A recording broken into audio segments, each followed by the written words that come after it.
हरियाणा की निजी school federation ने सरकार के उस फैसले का विरोध किया है जिसके तहत प्रदेश के सभी सरकारी और प्राइवेट स्कूलों में 8वीं तक की कक्षाओं पर 30 अप्रैल तक रोक लगा दी गई है। चंडीगढ़ में हरियाणा प्राइवेट स्कूल फेडरेशन के अध्यक्ष ने कहा कि सरकार को इस तरह के फैसले लेने से पहले निजी स्कूलों से भी संवाद करना चाहिए था। उन्होंने कहा कि जब पूरा देश खुला है तो सरकार को स्कूलों को भी बंद नहीं करना चाहिए था। उन्होंने कहा कि जब देश में चुनाव हो रहे हैं और सभी राजनेता चुनावी रैलियां कर रहे हैं तो स्कूलों को बंद करने का कोई औचित्य नहीं दिखता है।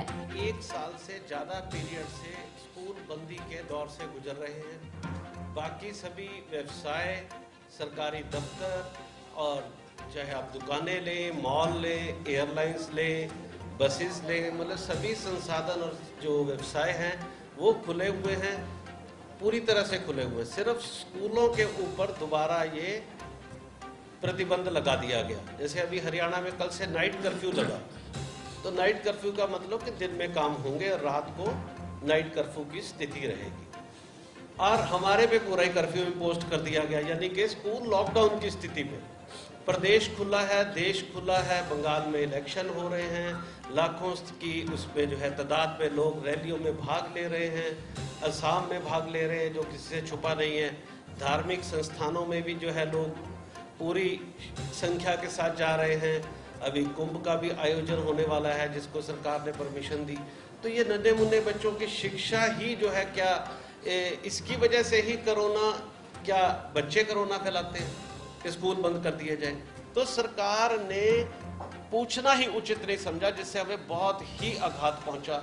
देखिए, हम राष्ट्र निर्माता, हमें सारे कहते हैं कि आप राष्ट्र निर्माता हो, इससे तो कोई इनकार कर नहीं सकता, चाहे हमें को बुरा कहे या अच्छा कहे। राष्ट्र निर्माता का दर्जा तो हमें मिलता है और हम टीचर्स डे पे हमें सम्मान भी मिलता है कि हम राष्ट्र निर्माता हैं।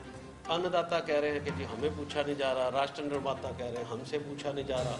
अब मैंने तो एक बात कही, वो कह रहे हैं, अन्नदाताओं को कह रहे हैं कि हम एक फ़ोन की दूरी पे हैं कि आप फ़ोन कीजिए, हम वार्ता के लिए तैयार हैं। मैं अपने मुख्यमंत्री जी को कहता हूँ, आदरणीय मुख्यमंत्री जी को, शिक्षा मंत्री जी, हम किस सरकार से विवाद नहीं चाहते। विवाद करना किसी टीचर का काम नहीं है, राष्ट्र निर्माता का काम नहीं है। हमें राजनीति नहीं करनी, हमें सरकार को कहीं नीचा नहीं दिखाना, हमें सरकार को कहीं बुरा नहीं दिखाना। लेकिन संवाद के लिए एक फ़ोन की दूरी पे हम भी बैठे कि आप हमें एक फ़ोन कीजिए, हम आपके साथ वार्ता करेंगे, हम आपको कन्विंस करेंगे। अगर हमने आपको कन्विंस कर लिया तो आप हमारी बात मान लेना। अगर आपने हमें कन्विंस कर लिया तो हम टीचर्स हैं, शिक्षक हैं।